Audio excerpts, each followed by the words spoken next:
السلام علیکم. ابرار رشید آپ کی خدمت میں ایک مرتبہ پھر حاضر ہے اور میری آپ سے ریکویسٹ کہ اگر ابھی تک آپ نے میرے چینل کو سبسکرائب نہیں کیا تو پلیز اسے سبسکرائب کر لیں اور جو بیل آئیکن ہے اس کو ضرور پریس کریں. آپ کا بہت بہت شکریہ. دو موضوعات ہیں. ایک تو یہ ہے کہ یو اے ای اور اسرائیل کے درمیان آپس میں بڑھتی ہوئی محبتیں قربتیں، اس پر اظہار خیال کروں گا. دوسرا موضوع وہی کہ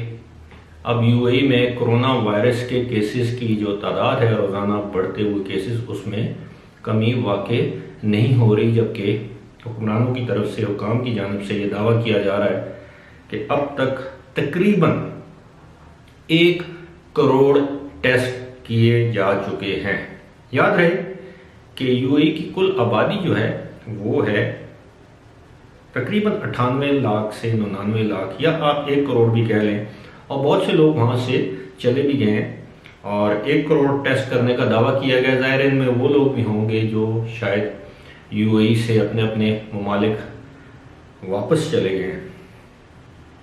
لیکن اس حوالے سے میں آپ کو سب سے پہلے تو میں آپ کو جو میرا پہلا موضوع تھا وہ یہ ہے کہ اس وقت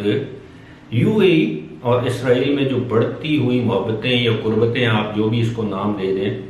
وہ دن بدن ان میں اضافہ دیکھنے میں آ رہا ہے اور اس کو پوری دنیا میں بڑی توجہ سے اس ساری ڈیولپمنٹس کو دیکھا جا رہا ہے، اس پر تجزیے کیے جا رہے ہیں. مثال کے طور پر آج ہی کے دن یو اے ای اور اسرائیل کے وزرائے خارجہ نے برلن یعنی جرمنی میں اس مقام کا وزٹ کیا جس کو کہتے ہیں کہ ہولوکوسٹ کے جو، اب میں آپ کو آسان الفاظ میں بتاؤں کہ جو یہودیوں کا مبینہ قتل عام ہوا ہے اس کی جو یادگار ہے، وہاں پر یو اے ای کے اور اسرائیل کے دونوں ممالک کے وزرائے خارجہ نے مشترکہ دورہ کیا اور اپنے اپنے جو طریقے سے تعزیت کا اظہار کیا. میرا خیال ہے کہ یہ اسلامی دنیا کا شاید یہ پہلا ملک ہے جس کے وزیر خارجہ یا کسی بھی ہائی آفیشل نے اس طرح یہودیوں کی اس مبینہ قتل گاہ کی یادگار پر حاضری دی ہو اور وہاں پر جا کے اظہار افسوس یا اظہار تعزیت کیا ہو. پوری دنیا اس کو بہت اہمیت دے رہی ہے اور اس حوالے سے میں صرف اتنی دعا کر سکتا ہوں کہ یہ دونوں ممالک کے درمیان جو بڑھتے ہوئے جو محبتوں کے قربتوں کے رشتے ہیں، اللہ کرے اس سے اسلامی دنیا یا مسلمان دنیا میں کوئی بہتری کے آثار پیدا ہوں اور بہتری اس سے نکلے، خاص طور پر ان ممالک کے لیے جو اس وقت اسرائیل کی زادیہ نشانے پر ہیں. خاص طور پر میں فلسطین کا ذکر کروں گا. پاکستان بھی بدقسمتی سے ان ممالک کی فہرست میں شامل ہے جو کہ اسرائیل جن کو اپنا دشمن سمجھتا ہے، اور ایران کے بعد شاید پاکستان وہ ملک ہے جس سے اسرائیل خائف بھی ہے اور اس کو اپنا دشمن بھی سمجھتا ہے. اور اس کی وجہ یہ ہے کہ پاکستان ایک نیوکلیئر طاقت ہے. دوسرا ملک جو ہے اس وقت اسرائیل کے خلاف جو ہمیں، بلکہ تیسرا ملک جو ہمیں صف راہ نظر آتا ہے وہ ہے ترکی. تو لہذا اب ہم جانتے ہیں کہ پاکستانی اسٹیبلشمنٹ پر، پاکستانی حکومت پر اس قسم کا دباؤ ہے سعودی عرب کی جانب سے، یو اے ای کی جانب سے، کہ پاکستان بھی اسرائیل کے ساتھ اپنے تعلقات استوار کرنے کی طرف پیش قدمی کرے یا اس بارے میں سوچ بچار کرے، اور پاکستان میں اس طرح کی سوچ بچار ہو بھی رہی ہے. اب ظاہر ہے اس طرح کی جو سچویشن ہوتی ہے، اس طرح کے جو معاملات ہوتے ہیں ان کو پبلک نہیں کیا جاتا، یعنی عوام میں اس طرح کی بحث مباحثے یا مذاکرات نہیں ہوتے. یہ پس پردہ اس طرح کی باتیں ہوتی ہیں، پس پردہ اس طرح کے معاملات ڈسکس ہوتے ہیں یا ان کو طے کیا جاتا ہے، اور جب حالات اور واقعات یا خاص طور پر حالات سازگار ہوں تو پھر ان کو پبلک کیا جاتا ہے. جس طرح یو اے ای نے، اب ظاہر ہے یو اے ای اور اسرائیل کی جو آپس کے جو تعلقات ہیں وہ ایک رات میں یا ایک دن میں تو استوار نہیں ہوئے. اس کے پیچھے ہو سکتا ہے برسوں کی کاوش ہو، برسوں کے مذاکرات ہوں جس میں ظاہر امریکہ ایک فریق تھا. اب دیکھنا یہ ہے کہ اس ساری صورتحال سے عرب دنیا یا مسلمان دنیا کو کیا فائدہ اور کیا نقصان ہو سکتا ہے۔ اب میں آتا ہوں یو اے ای میں جو بڑھتے ہوئے کرونا وائرس کی جو صورتحال ہے، اس حوالے سے حالات دن بدن اچھے ہونے کے بجائے کچھ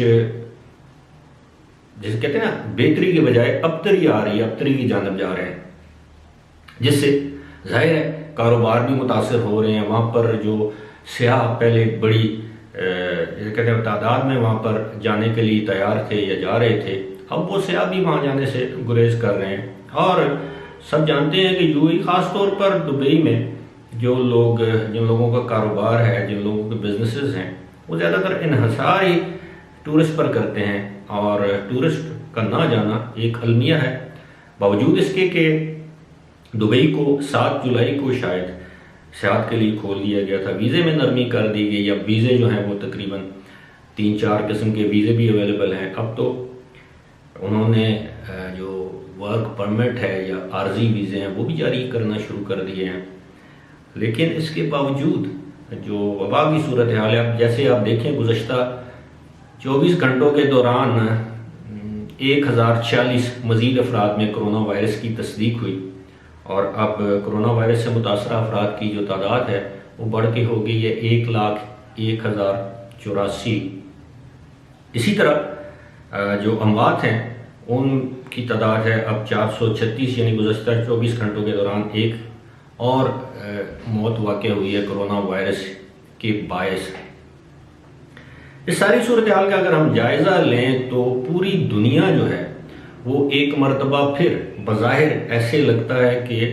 کرونا وائرس کی جو سیکنڈ ویو جسے ہم کہتے ہیں کہ دوسری لہر، اس کی زد میں آہستہ آہستہ پوری دنیا آ رہی ہے۔ دنیا کے بے شمار بڑے شہر ایسے ہیں جن میں اب